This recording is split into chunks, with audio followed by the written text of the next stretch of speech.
thanks everybody for joining. This panel is talking about the other part of AI, which is what makes it work. And as Paul started out, he was talking about WINS, words, images, numbers, sound. That's data. And Steve was talking about data ecosystem, data collaboration. So we're going to talk about data today, what makes it work. We're going to start at the top of the point of view of this whole initiative for the show, which is enterprise AI deployment. Let's start with you, Kim. What are we talking about? Let's unpack that. What does that mean, an enterprise AI deployment? How do we frame that? How do we understand that? Well, I think that when you're looking at AI deployment and you're considering it, to be successful, you need to take a step back and think of it from how a product manager would think of it, instead of thinking of it as a project. And we're at that point where, to be successful, we do that switch over, which means that look at it from what is the business need that you can address that you couldn't have done without AI. Because at some point, no matter what anyone thinks, budgets will go away. So applying AI to, and in the course of us talking about data, is it something that we couldn't have done without AI, or that we are so much more efficient? And those are the starting points. I have many other views about that, but I think if we start with that and then apply that to, and what does that mean then for the data and how we're looking at data, I think that that's really important. It's an interesting framing. So with any kind of technology, there's input, function, output. It's nice to keep it simple. So in this panel, we'll try to keep it simple and not get lost in terminology. So data is the input and the output here. And one of the questions is, what's strategic, what's tactical? That's what you're really talking about. Does it make sense? And a lot of that question begins with, can I get the data necessary to do this? I get asked questions that sometimes make me laugh. We were talking a little bit about that, Mahar, which is, so is my data inside your model? How does that work? So we have a slide that you put together. I thought it'd be helpful for everybody just to unpack, what do we mean when we talk about data? Where is it coming from? Where is it going? Where does it live? Can you narrate? Yeah, sure. I mean, this is the diagram I showed earlier in my session today. Maybe I made some more updates to this where I added the guardrails when it comes to the input and the output data. So I think there is an education that has to happen over time with the generative AI becoming more popular and needed. Some of the questions we got as a business, BetterWorks being a B2B business, is how they mix things between what is the model and what is the data. And they most of the time ask about, will our data, be leaving the firewalls of or the boundaries of your system, going into third party. So one of the topics we start thinking about before we prep for this session was identify the data that is kept in the ecosystem of the product and the data that leaves and go to third party, and what kind of firewalls you need to have, or like process and security that has to be set in place for that to work. So going through this diagram very quickly, we identify 3 types of data that is used in generative AI. The common data that is used to train these big models originally, so what takes a random model to become a popular LLM that is used, either open source or private. So all that data is most of the time kind of unlabeled data, big corpus of text data, crawl data, and so on. And then on top of that kind of pre-training, there's data that is used to align to make these models really talk and do the things they expect them. Like if you want to build a chatbot, that's where you kind of fine-tune and make it respond as a chatbot. Otherwise, you get raw kind of predict the next word aspect of the models. And then focused more on the enterprise use cases. So the enterprise data that you as a company that is building integration with generative AI might need or might have is data for fine-tuning. If you are building a model, you need to kind of train for the specific task you have in mind. You need data to fine-tune the model. This could be labeled data that is very specific, small set compared to the initial data used for training, and then that data will train your model to be better at that specific task. There is also, if you use techniques like RAGs or in-context learning, you need some other set of data. Most of the time for RAG is the knowledge data, is really the production data of your system. So it's sitting there in some form of shape. Most of the time we call them like the vector DBs or graph DBs or even regular relational DBs. This data too will be used if you want to kind of infuse it as part of your inputs to the models so you can get better outcomes. And then last but not least, the user data. And I think this is where most of the discussion about data happens to be, is what is the input the user is given to the model, what outputs they get, and how we manage these outputs mainly. Do we use them to make decisions? And I think we had conversations about this today, what kind of logs you can and you cannot keep. And I want to go back to the sessions from earlier because I was about to bring up the EU AI Act. BetterWorks, we work with global customers, enterprise customers, and some of our European customers bring this on a kind of a recurrent basis. About the outputs of the models and what kind of the data that comes out of that, and are we making any decision using this data? Are we influencing? Is this data bias? Are the initial models trained? What kind of data these initial models are trained on, and do they contain bias? So to be able to serve our customers, we really need to dig deeper into understanding every piece of data we have and the flow of the data and how the users will interact with it. I'll take a break here and let other people talk about this. Yeah, Kim has a thought. I think one of the most important things with this diagram, one of the most important takeaways, is that you've created what that framework is and that need for that framework. It's that thinking ahead of time and asking those questions of, what is the appropriate type of data for this? What is the regulatory that we'll need for this? It's all the things that, and that's why I was talking about it switching from being a project to being a product, is that you need to think about those things ahead of time. And once you have this type of framework, then being able to apply it becomes an outline of, oh, if we're using our own data, it means this. Yeah. And as opposed to every moment, every new project being how do we get this done? Because then we'll never deploy. Yeah. So when Steve came up and his title is Data-Driven Business and AI, you can't separate those two things. They are two sides of the same coin. So when we're talking about this flow, we're talking about access, permission, which is governance. Matt, why don't you step everybody through and unpack what does governance mean and how does it apply? What I think is interesting about governance, and I can see everyone's heads go back down to their phones when we talk about governance, because it's not a fun topic, right? Because the intersection of people, process, and technology, it's the hard part. It's the process that you have to engineer around people, and technology only sort of comes in at the end.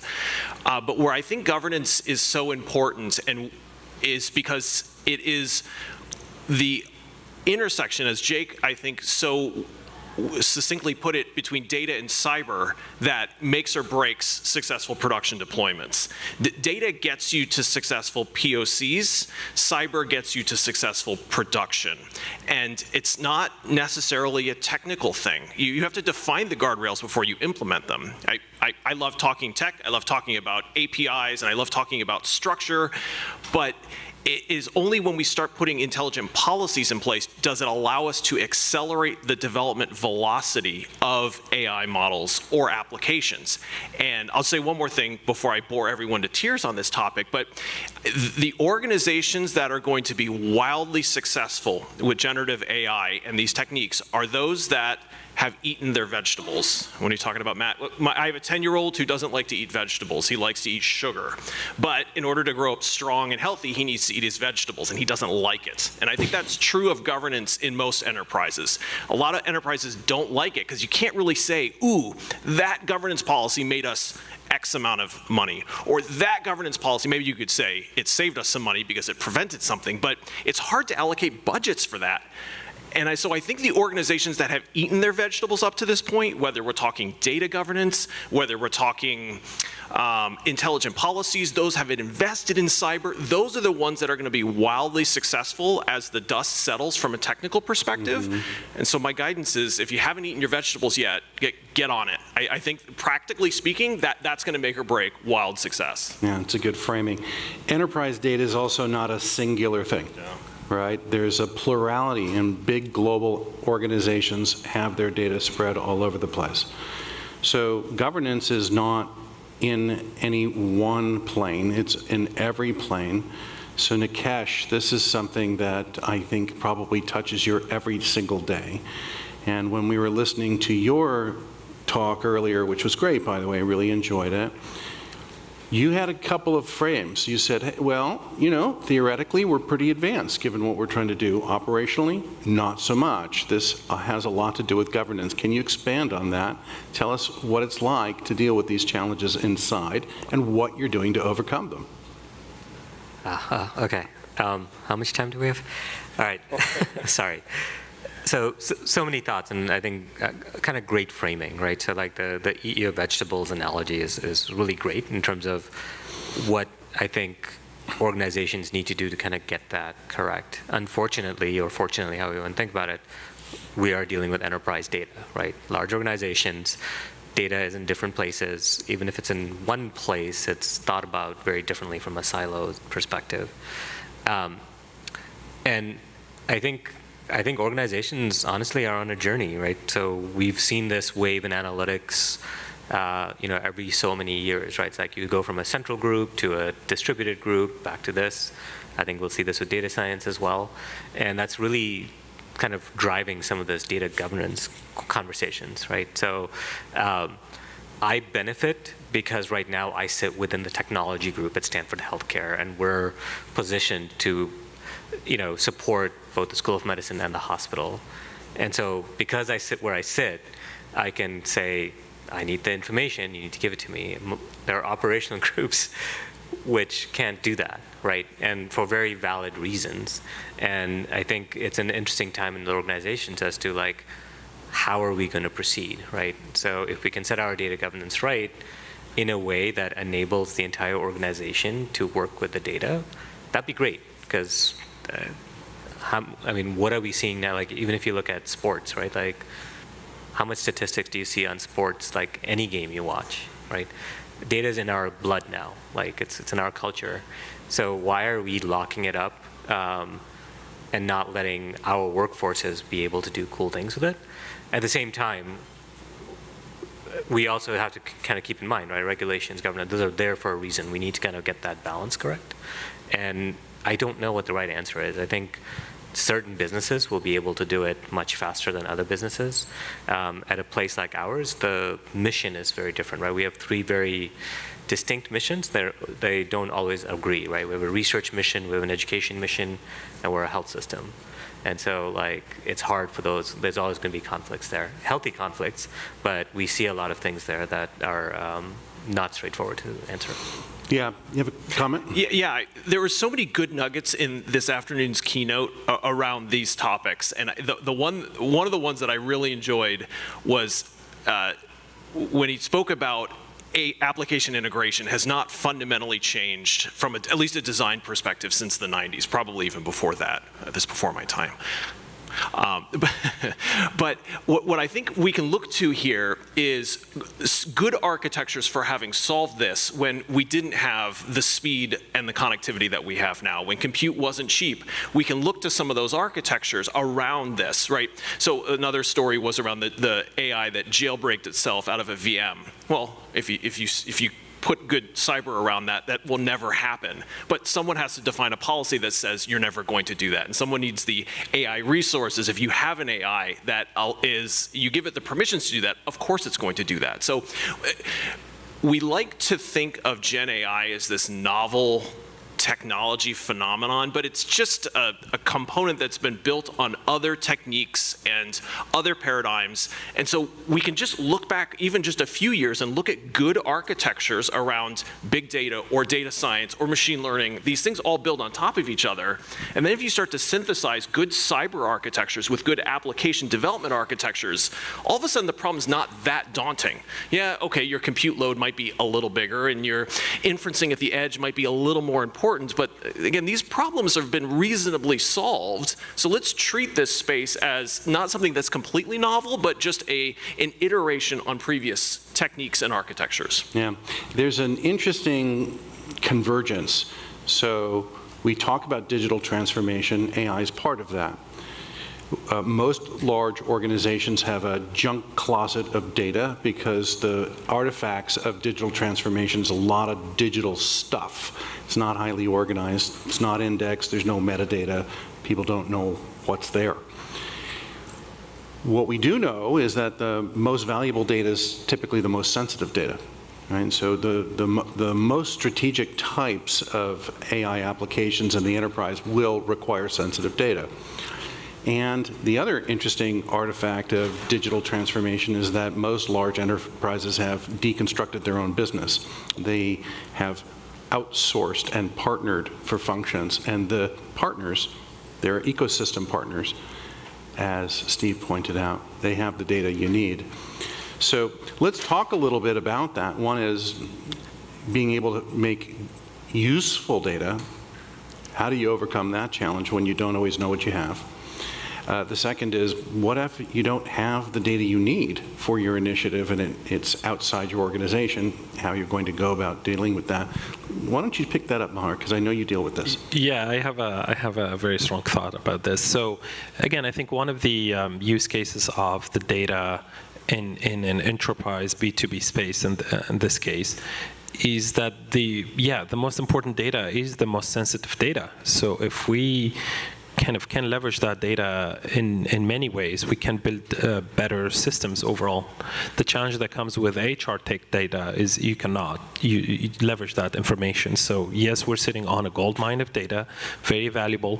We can only use it to create better user experiences, advanced insights, but we cannot use it to train and improve the AI over time. So we cannot fine-tune the models using the production data we have. And that's for many reasons. Being a multi-tenant SaaS enterprise solution, we don't have access to that data. So the other alternatives are obviously the other techniques out there. Instead of fine-tuning, maybe do other techniques, and the most popular one being RAG and context learning, but also to look into synthetic data as an alternative.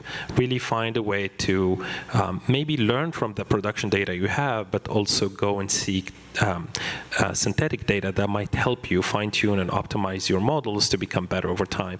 We're trying to collect some insights and feedback about the performance of our models, but again, we cannot use the input and the generated output as a way to fine-tune future models. Yeah, it's an interesting topic. You have thoughts on this? I do. I have a topic and a adjacent, which is one of the things you talked about was the amount of data that comes from what we already have. One of the things that, and you've talked about large enterprise, one of the things that even for a medium-sized or even small enterprise is the fact of I've found that when you figure out exactly what type of data you need, you may not need as much as you think you need. And that defining it is really important to be able to move faster, as opposed to, I have this closet of a lot of information, I only need these pieces. A fallacy that I hear repeated is, well, it's the organizations that have a ton of data, and you're gonna need so much data. And it's now been proven that when you have the right data, you need less pieces of that.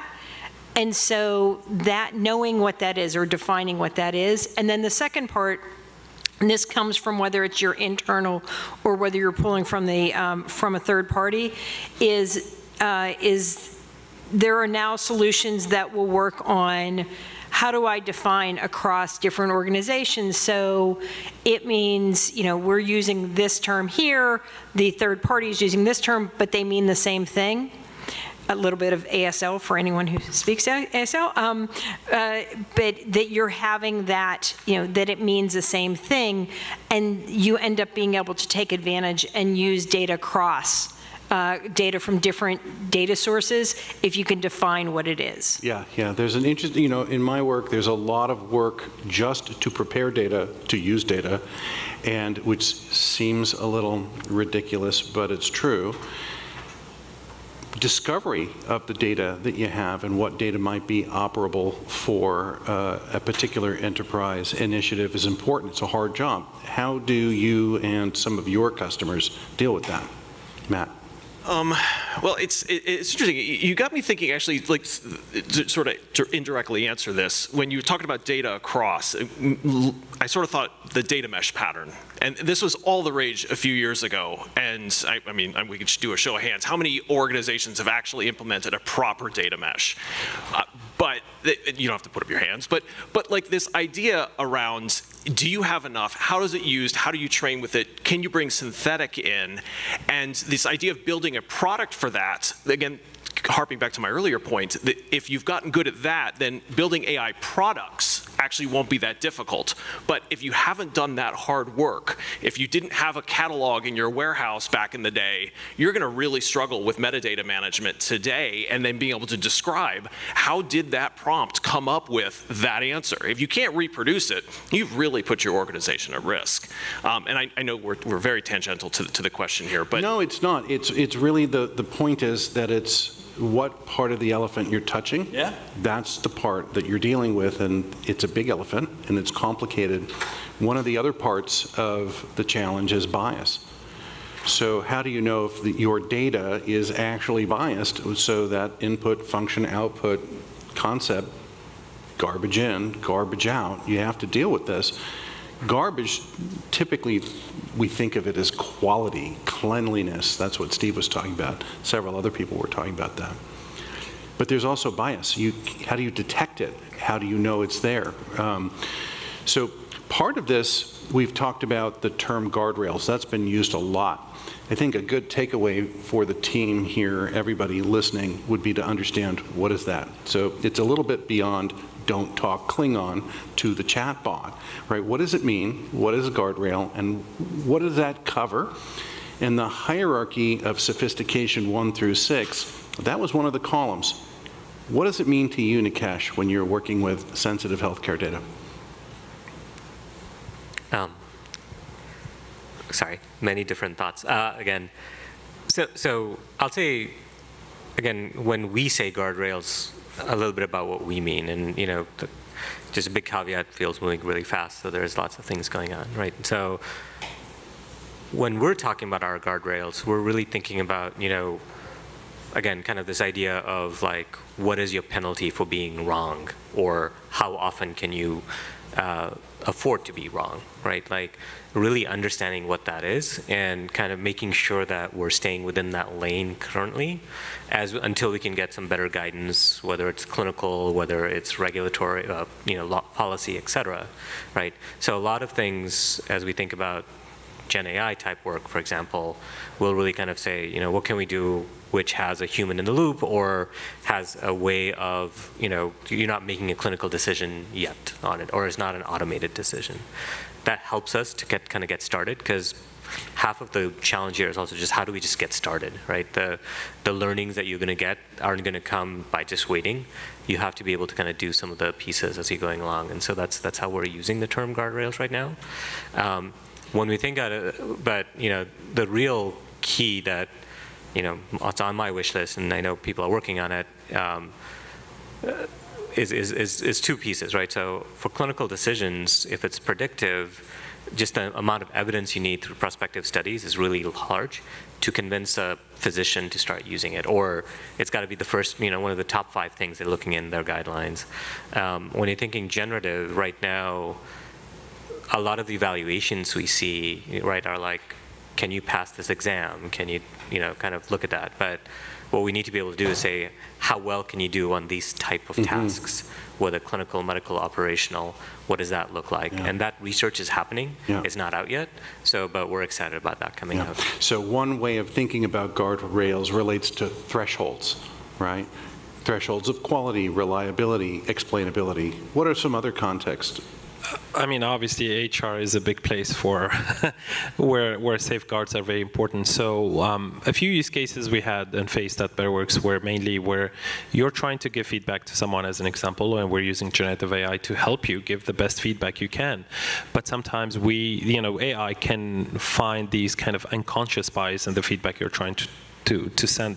So the LLM role is to help you build better kind of feedbacks and better communication, actionable, and so on. Where we are adding safeguards is in between the user and the LLM on two fronts, the input and the output. So if you're adding or giving any content that has some sort of again, bias in it or anything that could be offensive to others, the safeguards job is to get that as soon as possible and respond back like, sorry, I cannot help you with this one. We're not even trying to resolve that for you. We're just gonna stop there. And same thing with the LLMs. So these LLMs, because they are kind of unpredictable at some sort of level, so they might give some response that could be biased based on the bias that was originally in the data that was used to train the model. Right. And that's where, again, as being in a space that is very highly compliant, some of the questions coming from our customers is what data was used to train the models. And because we don't build our own models, we need to investigate and look into every one of these models that we're bringing to understand exactly how it's used. So the safeguard now on the way of the input from the LLM will check if there is any bias that was coming through the pre-training data set and preventing that from going to the end user again. That's interesting. There's one other place that we're using guardrails, which is guardrails related to what somebody is able to do. So I'm authorized to do something, making sure that the LLM or the co-pilot or AI assistant is not going beyond what I was allowed to do. So the guardrails are how far can the AI go on its own? Interesting. Matt? I think the domain needs to be taken into account as well, because in healthcare, you miss a diagnosis with this, that it's life-changing, literally. You play chess with a chatbot. It's not that big of a deal, especially if you've gotten millions of savings with the chatbot. So I think taking the domain into account when we think about how much we need to put in, again, I liken back to how many nines do we need in terms of our resiliency. Every extra 9 is an order of magnitude of cost more. So when we think about guardrails, what's the scope of the problem, right? How many 9s do we need for our guardrails here? Yeah, there's this thought about autonomous AI. There's this idea that AI will operate independent of human factors or a human in the loop, which really boils down to trust. And so if we go back to this very simple paradigm of input, function, output, how do you deal with trust?